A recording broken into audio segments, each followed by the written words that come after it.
Okay, here we are, ready to go.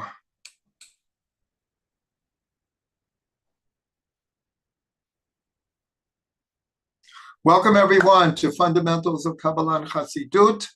We are continuing our series on the life and teachings of the Baal Shem Tov. Tonight we are starting a new phase in this series. We are going to be investigating the Baal Shem Tov's teachings on prayer. It will probably take us a number of weeks. And along with it, I hope to tell some stories also about the Baal Shem Tov in prayer or about prayer or with his students regarding prayer. The text that I'm using is called Amud HaTefilah, the pillar of prayer. It's approximately 80 pages. And it's an independent work, but it's included in other works of those who compiled teachings of the Baal Shem Tov. Where I see it is, I've shown this book before. This is called Baal Shem Tov ala Torah. It's in Hebrew, and it goes parsha by parsha through the Torah and the teachings of the Baal Shem Tov that he said on each parsha. Of course, these were all compiled after the Baal Shem Tov had passed away. In Parshat Noah is where Amud HaTefilah appears in this context. Like I said, it's an independent text, but it's included in Parshat Noah for a reason that we're going to see immediately. And that is because it begins, put it that way, with a verse in Parshat Noah. God comes and tells Noah that there will be a flood, that he's going to build an ark, and he's going to bring the animals, and there'll be a remnant of humanity and the animals saved from this flood. In the instructions of how to build this ark is the following verse. So first it gives the what materials he's supposed to use. This is the beginning of Parshat Noah. Everyone can look it up. And it gives the dimensions. And then it says, Tzohar ta'aseh l'teva. Make a window in the ark, ve'el amah techalena milamala, and it should go up to an amma. An amma is approximately 1.5 feet from the top of the ark. This window, upetach hateva b'tzidat tasim, and you should put an opening in the side of the ark, call it a door. Tachtiim, shniim, ushlishim ta'aseh. A bottom floor, a middle floor, and a upper floor you shall make. That's the verse. Again, Tzohar ta'aseh l'teva, make a window in the ark and finish it to an amma from the top. Upetach hateva b'tzidat tasim tachtiim shniim shlishim ta'aseh, and make an opening in the side of the ark. A bottom, middle, and top floor you shall make. So when you read this verse, one might think it's instructions to build the ark. And what else can we possibly see in it? It seems very literal and simple instructions. This is where Amud HaTefilah begins. This is where the teachings of the Baal Shem Tov begin. And this is how he explains it. And this first Torah, what I'm going to do is I'm going to read in Hebrew, And I'm going to translate, I'll call it a free translation. It will be easier for me to be able to do it this way. Now, remember, the Baal Shem Tov never wrote anything. He didn't publish any books. All of this was compiled by his students afterwards. So it says, Rabbeinu Yisrael Baal Shem Tov, alav shalom, Amar. So this is a tradition of what the Baal Shem Tov said on this verse. Tzohar ta'aseh l'teva, a window you shall put in the ark. I should tell you already that Rashi has two explanations for tzohar. One is it's a window, and the other was that it was a precious gem that would allow the light to come through. And we could even imagine that it would be almost like a crystal with rainbow colors coming through. So Rashi says there's two different opinions among the sages how to interpret what is this tzohar. As we're going to see right now, what tzohar means to illuminate. It's very close to the word Zohar. The Zohar, the famous Zohar, actually means to shine light, to illuminate, or be illuminated. So tzohar and Zohar are very close to each other. So the Baal Shem says, a window you shall put in the ark. So he reads it like this, Shetiyeh hateva. Now I have to explain. The word for ark in Hebrew here is teva. But the same word means a word. And that's why in Hebrew, an acronym is called Rashi Tevot, meaning Rashi means like the first. The first letter of a string of words is what an acronym is, Rashi Tevot. So here we read the literal translation as a window you should put in the ark.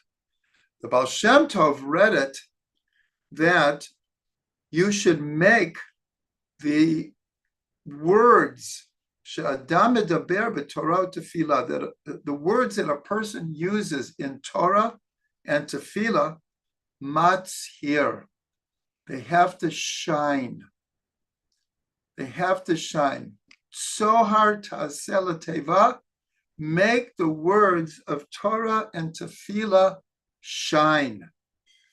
So already we see, like, wow, what a explanation.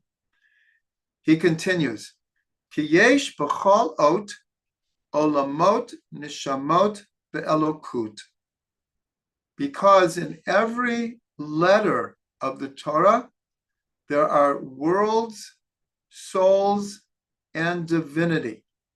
Now he's going to explain shortly where does he learn this? Where does he learn that in every letter of the Torah, there's the aspect of the physical, material world. There's the level of the soul, and there's a level of divinity, meaning that every letter manifests in the physical material world, because we learned that the building blocks of creation are the letters of the Torah, the letters and the sfirot. And so every letter will appear in the physical world. And so from a let's call it a Kabbalistic point of view, or even just a simple Jewish point of view, everything in the world is nothing more than a combination of letters. Just like a scientist, if you asked him, what is this world made out of? What are the building blocks of the physical world?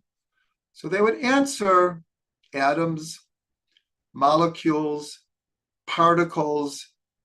If it's a living organism, cells, the DNA. These are the building blocks of creation. If you ask, and that's why I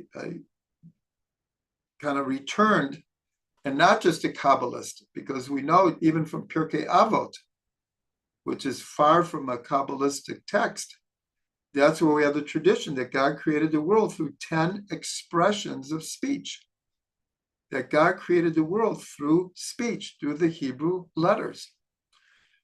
So how did the Baal Shem Tov learn that every letter has this aspect of worlds, that every letter has a connection to the reality of the soul? And it has a reality to God's perspective on creation. So he learns it, as we're going to see from the end of the verse that we just read, where the verse says it should have a bottom floor, a middle floor, and a top floor. The bottom floor, of course, is the worlds, olamot. The middle floor is souls, nishamot.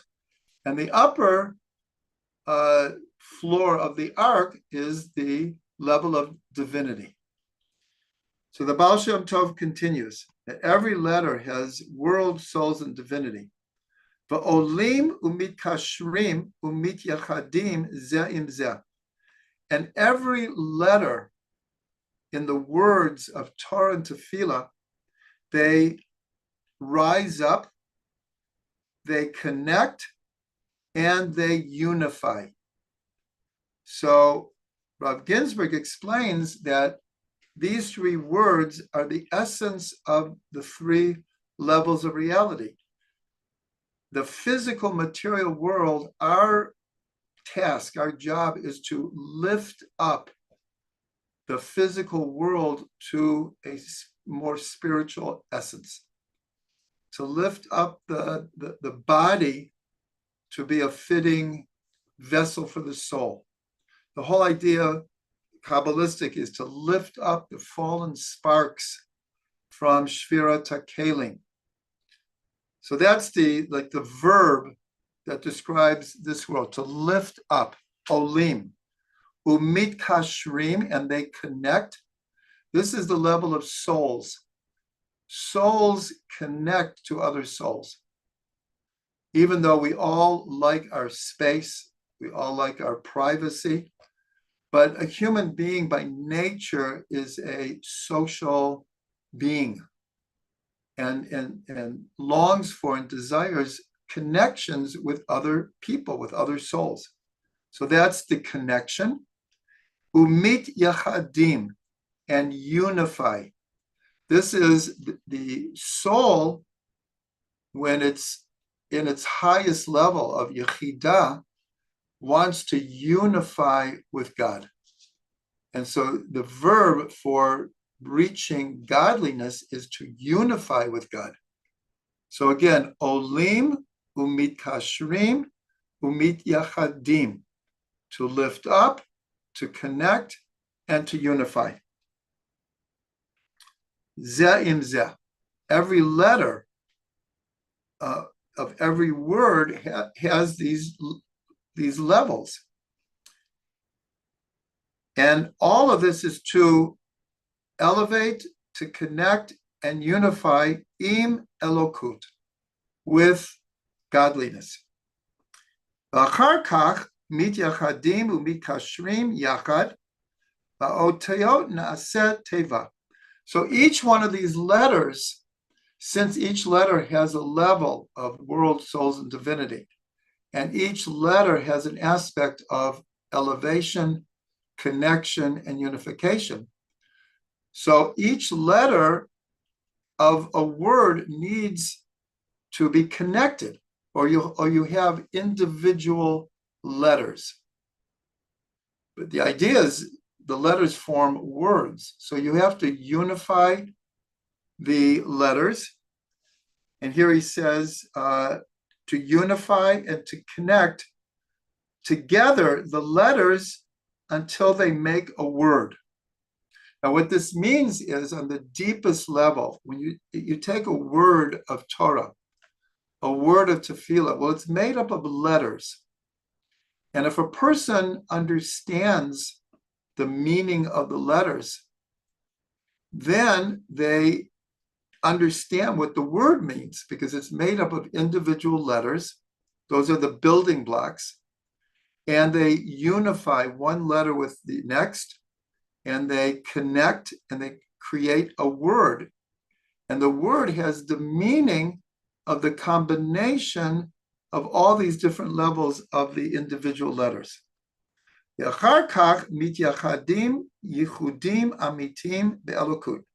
when a person does this, they can make true unifications with God. I should just mention here that this was one of the biggest teachings of the Arizal. The Arizal, in his writings, left us an encyclopedia of what are called unifications, different teachings of how to unify letters together, words together, the numerical values together, the svirot that are implicit in the words, and to make what are called unifications. This becomes the vehicle for meditation and contemplation. The Baal Shem Tov continues, "V'tzorich Adam lichlol nishmato b'chol b'china u'b'china," and a person has to invest and connect his soul to all of these different levels.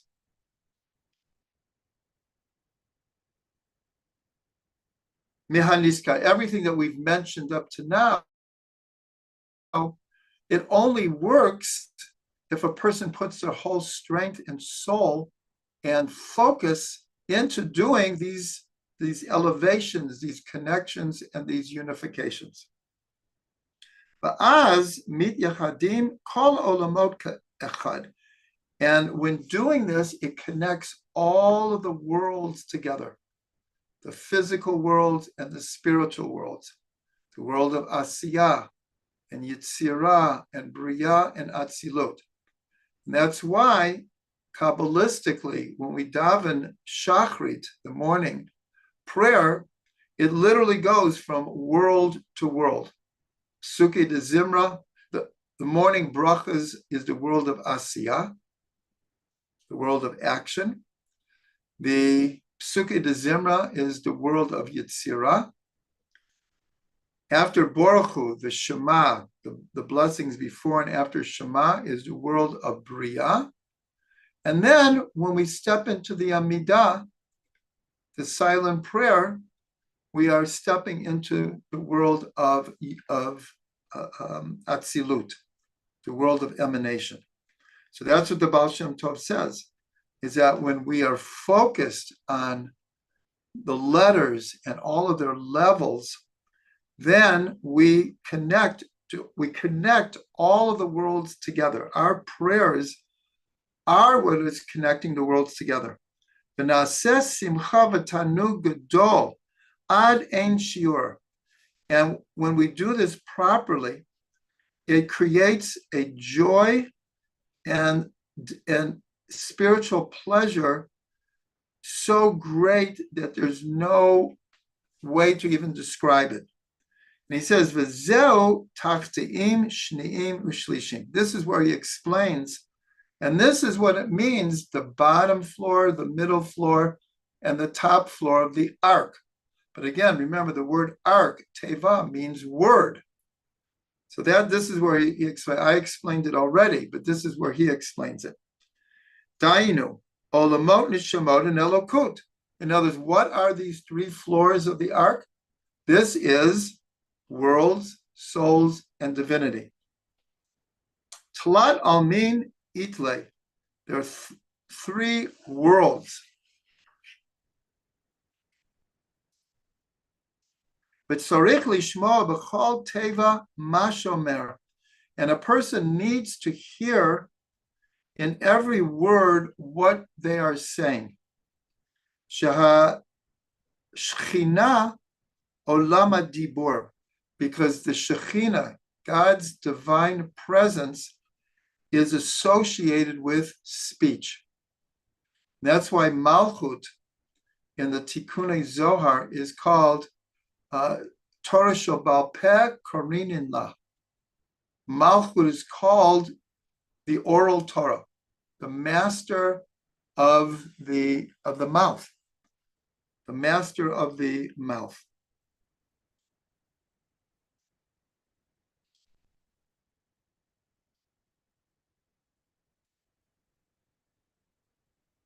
So now he goes back to the word sohar and says, sohar shetetzei b'bihirut, that these words should come out shining.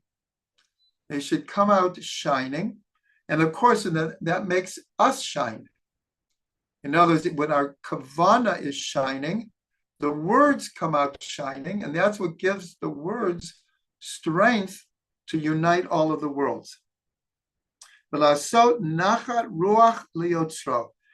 this creates a tremendous pleasure for the Creator. That God gets tremendous pleasure when we are praying in the way that the Baal Shem Tov is describing.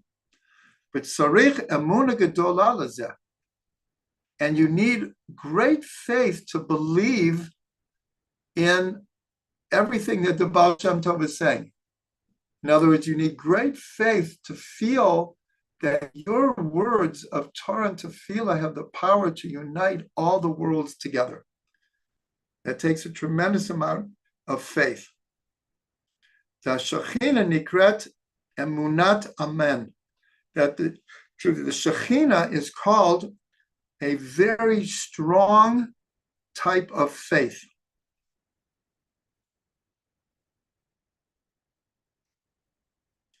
And without faith, it causes a division in what we're trying to express. Now he goes on to the next part of the phrase. If you remember, it says, and you finish this window or this precious gem up to an Amma from the top of the ark. So now the Baal Shem Tov explains, what does that mean? So he says, Ve'el Amma techalena milamala, hainu ima. Don't read it Amma, meaning a measurement, a foot and a half.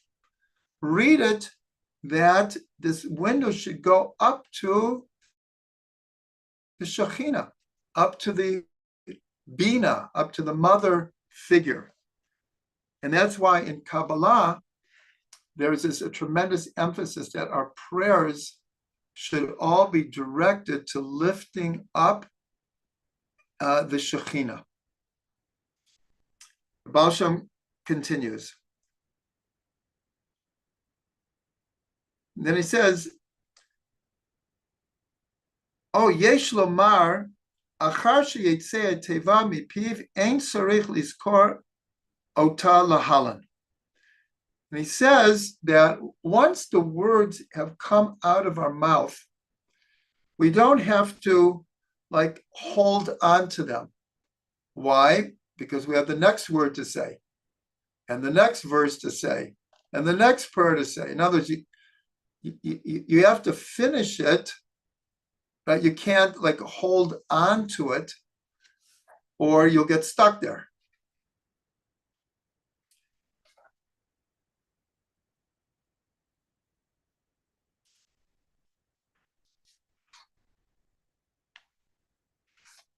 One second. V'inyan shelo yireh sheholechet lemakom gavoah. And remember, he said already, you have to have tremendous faith that this type of praying actually elevates, connects, and unifies us with God and all of the worlds together. So he says again, so once you've said the word, you don't have to see that it's gone to this very, very high place. In essence, you have to just believe it. And he brings an example. Dugma she'en yochol lirot b'shemesh. Just like we can't look at the sun We know that the sun is the what's called the Ma'or, is the dispenser of the light, is the giver of the light. But we can't look directly at the Shemesh. So here, if our words are connecting us to the Shekhinah, we can't focus on wanting to see the Shekhinah. It's like trying to see the sun. That's what it means to finish it from above. One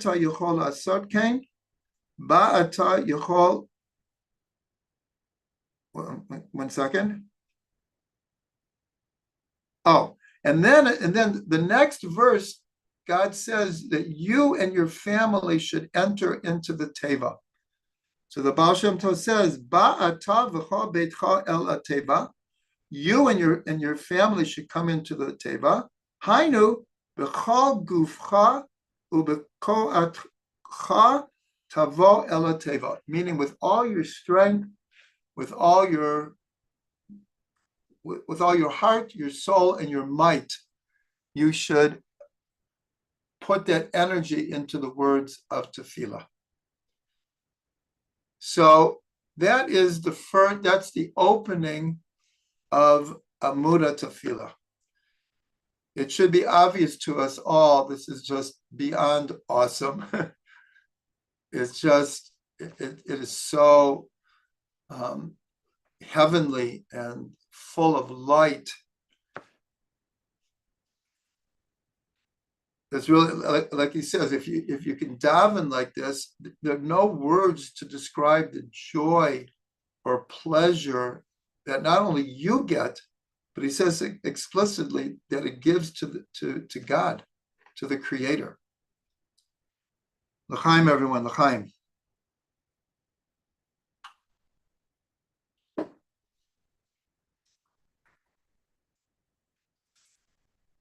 So this teaching from the Baal Shem Tov it's a very, very fundamental teaching in many circles, a very well-known teaching.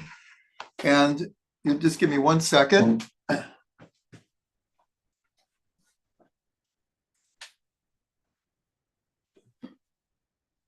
And it's really this teaching which is the basis of Rav Ginsburg's book, The Hebrew Letters. This is one of Rav Ginsburg's most well-known books, The Hebrew Letters. Channels of creative consciousness.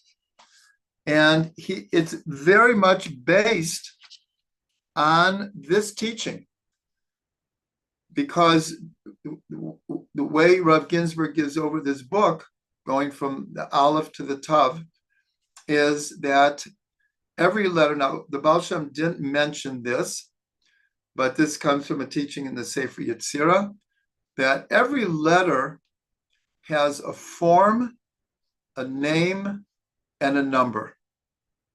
The form of the letter tells a story. It's a pictogram. It has tremendous meaning. It's not just a symbol of a sound. The form of every letter is telling us the incredible depths of the essence of the letter.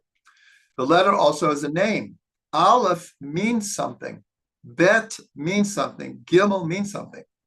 And of course, the number of every letter is very significant. That's the basis, of course, of Gematria. So Rav Ginsburg arranges every letter to explain its form, its name, and its number. And I'm just going to show, I just opened to the letter Gimel, and you'll see that this is the form, this is the name, and this is the number. But look what is here. The form has a manifestation in the worlds. It has a manifestation in the soul, has a manifestation in divinity. The same thing with the name. The name means something in the physical material world, it means something in the level of soul, and it means something from, as it were, God's perspective. And the same thing with the number. The number will appear in the worlds, in the soul, and in divinity. And that's how all the letters are given over, and it's based on this teaching. And this teaching is part of the famous letter that the Baal Shem Tov wrote to his brother-in-law. This is pretty much the only written teaching we have of the Baal Shem Tov. This one letter that he wrote to his brother-in-law explaining to him the meeting he had with the soul of Mashiach on Rosh Hashanah, I think in 1743, somewhere around there, 1743. And in it, he explains this idea of how every letter, not what we just learned, but there he explains that how every letter has this level of worlds, souls, and divinity. And a good part of the teaching that we just learned is incorporated in this teaching, because the Baal Shem Tov says this is what the Mashiach taught him. He said many of the things that the Mashiach told him he could not give over, but what he could give over was this basic teaching. And see it here, we see it in the context of these instructions of Noah building the ark. So it's in both places. So that's the opening of Amud HaTefillah. And like I said, it goes on for about 80 pages with all kinds of ideas, advice, the depths, from the practical to the mystical about prayer.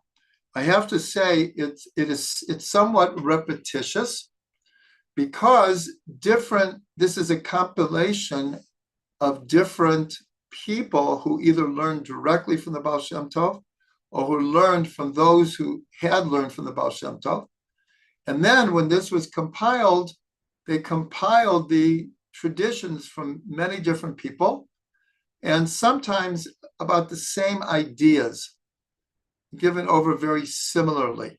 So even though it's 80 pages, some of it is somewhat repetitious. Now, before we go further, I'm going to tell a story. And this is a very, very important story, because when we go through Amud HaTefillah, we're going to see there's almost two different trends that the Baal Shem is given over. One is this very, very mystical, spiritual, Kabbalistic idea of prayer. That's what we learned today. It's very Kabbalistic. In other words, to be able to look at every word of tefillah and to do as the Baal Shem Tov suggests, of understanding each letter of each word and elevating, connecting, and unifying every letter of every word to every word with the next word into a verse, into a whole Tehillim, to a whole long davening. You can only imagine how long that would take. Now, the truth is, over the generations, to this day, there are people who spend hours and hours davening every morning, or even in the afternoon prayer. So these kind of teachings are alive and well, of people who concentrate on every word And as I said, there are sidurim that on top of the words are in brief, are the yichudim from the Arizal. Which sphera to be thinking about for each word, which pronunciation of God's name, which world is being alluded to, and there are sidurim like that. So a person, and like I say, many individuals and even congregations spend hours and hours and hours in, we'll call it meditative prayer. We know from the Mishnah from 2,000 years ago, says that actually they were called the Hasidim HaRishonim, the first Hasidim. They used to meditate an hour before prayer, an hour during prayer, and an hour after prayer. And that's in the Mishnah. On the other hand, as we're going to see, and that's why I want to tell the story, right at the beginning of Amud Tefillah, there's a whole other teaching from the Baal Shem Tov, which in a sense is exactly the opposite of everything we just learned. And it's not like right or wrong. It has to do with the person involved, the time involved, the knowledge involved, the strength involved. So the story goes like this. It's a critical story of the Baal Shem Tov. On the Baal Shem Tov's 16th birthday, if we remember, we started the whole series with the life of the Baal Shem Tov, where he was taken in by the Society of Hidden Tzaddikim when he was a young child, and he was taught by them. By the time the Baal Shem Tov was 16, he was already a tremendous scholar and a Kabbalist. On his 16th birthday, he was staying at an inn. And he went out to the fields to daven, to commune like he did. And he would spend hours and hours and hours in what we'll call Kabbalistic prayer, with all the yichudim of the Arizal. And at a certain point, he realizes that Eliyahu Navi is standing right across from him and has a smile on his face. And it's said that the Baal Shem Tov had experienced Eliyahu Navi already, but only with other people there. In other words, when he was in the company of other tzaddikim, they would all have the experience of an appearance of Eliyahu Navi. This was the first time that Eliyahu Navi came to him alone. It was on his 16th birthday, which means it was Chai Elul. And the Baal Shem is trying to understand the smile on Eliyahu's face. And so Eliyahu explains to him, he says, you're out here and expending enormous energy and even, in a sense, struggling to be davening with the Yehudim of the Arizal. He said, I want you to know, when you go back to the inn where you're staying, the husband and wife who run the inn, they're very, very simple people, but very devout people. And they daven, but they barely understand the words that they're saying. But what they do is all day long, they recite simple verses of praising Hashem. Just like Baruch Hashem, Baruch Kavod Hashem Mimkomo, Baruch Hashem Leolam Va'ed. And all day long, no matter what they're doing, they are repeating praises and are connected in their consciousness to God at that moment. The Eliyahu Hanavi says to the Baal Shem Tov, you should know that their simple expressions of acknowledgement and praise of God are as valued in the upper worlds than the greatest Kabbalist. And the Eliyahu went on to explain to him the value of repeating certain verses during the day so that one's consciousness is always connected to God. And this was an absolute turning point in the life of the Baal Shem Tov. This is when he first learned from Eliyahu Hanavi the beauty, the sincerity, the holiness of what are called the simple Jews. That he didn't know that until then. And so this was his like initiation in this idea. And it was like an epiphany that he now understood the faith and the devotion and the sincerity of the simple Jews was as valued by God as the most complex yichudim of the Arizal. And so it's said that from that time on, from age 16 to 26,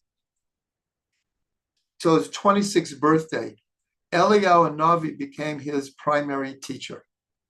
Until then, he had three of these holy tzaddikim, Reb Zalman, Reb Meir, and Reb Chaim. These were three tzaddikim that took it upon themselves to teach the Baal Shem Tov. And of course, they did a phenomenal job. But from age 16 to 26, from birthday to birthday, the Eliyahu Hanavi became his primary teacher. And this was like his first teaching to the Baal Shem Tov, the importance of simplicity. And not to look at the superficial comparison of, let's say, a Talmid Chacham and a simple Jew. This was not to denigrate in any way a scholar or a Kabbalist, but it was just making the Baal Shem Tov aware that there are many ways to connect to God. There are many ways to lift one's soul and be connected to holiness and godliness. And that became a turning point in the Baal Shem Tov's life. And he went on to, in this holy society of hidden tzaddikim, he started to give over the importance of reaching out to the simple Jew and why, what he had learned from Eliyahu Hanavi. And of course, he gave it over to all of his students. Again, not to in any way denigrate people who are learned in Torah and who do the yichudim. So the reason I wanted to tell that story is because as we go through this, we're going to see like two different trends. And so it's said that at that point, even though the Baal Shem Tov knew all the yichudim of the Arizal, and we're not saying he never prayed like that again, but that in many cases, he found that just concentrating on the simple meaning of the words is deep enough. That one doesn't have to know all the yichudim, that if one puts their whole heart and soul just like we learned here. Now here, it can be done with all of the yichudim, but it could also be just this idea of make the words of tefillah shine. That's like the simple message here.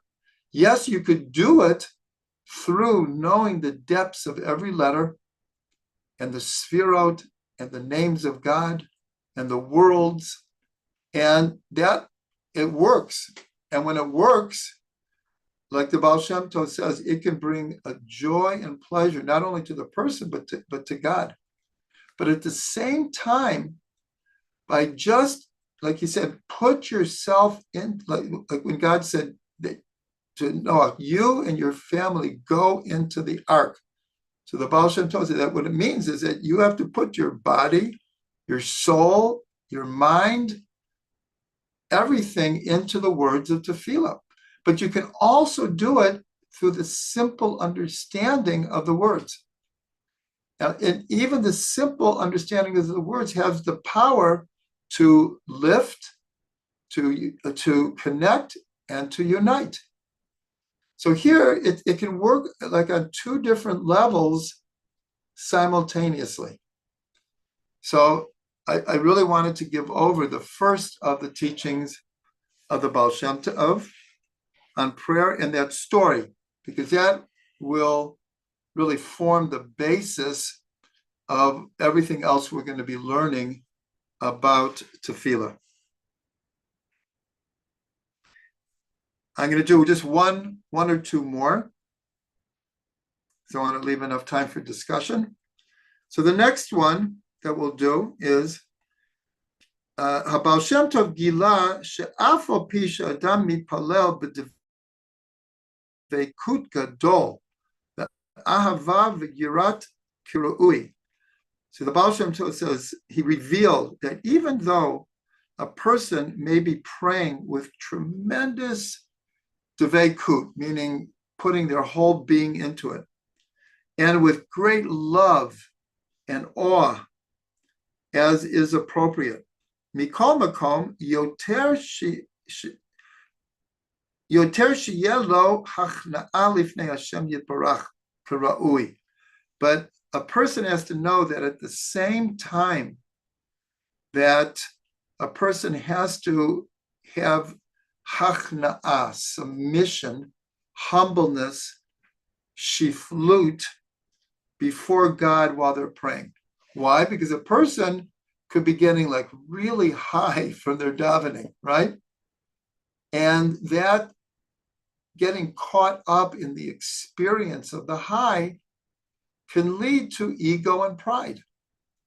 So the Baal Shem says, no matter how much you put yourself into prayer and the joy and the pleasure that comes from it, never lose track of the humbleness you have to have. You have to know who you're standing before, the creator of all worlds.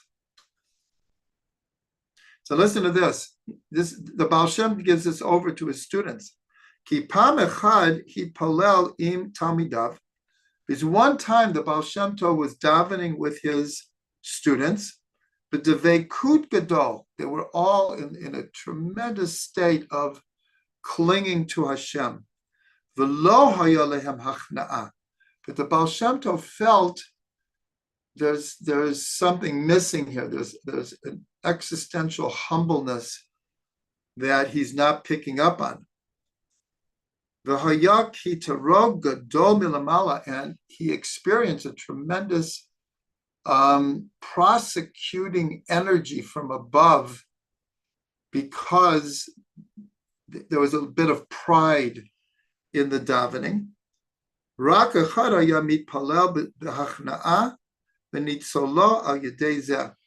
And he picked up that only one other person was davening with the proper amount of hachna'ah, and so he was protected from this prosecuting energy. The story doesn't continue to say what actually happened, but the point is, and it's a very, very important point, that tefillah can be a really high experience, but it always has to be balanced with a proper amount of awe and fear of God, respect and humbleness, and existential lowliness at the same time. And they're not mutually exclusive. One can really experience a really elevated experience in prayer and still be totally humble at the same time. So that's a good place for us to conclude our beginning of Amud Tefillah, and we will be continuing. Just bless everyone on whatever level we are and how much we know about the prayers and we know about the letters. But if we put our whole being into the davening, then, as the Baal Shem says, it creates a tremendous joy and pleasure for the one who is praying, and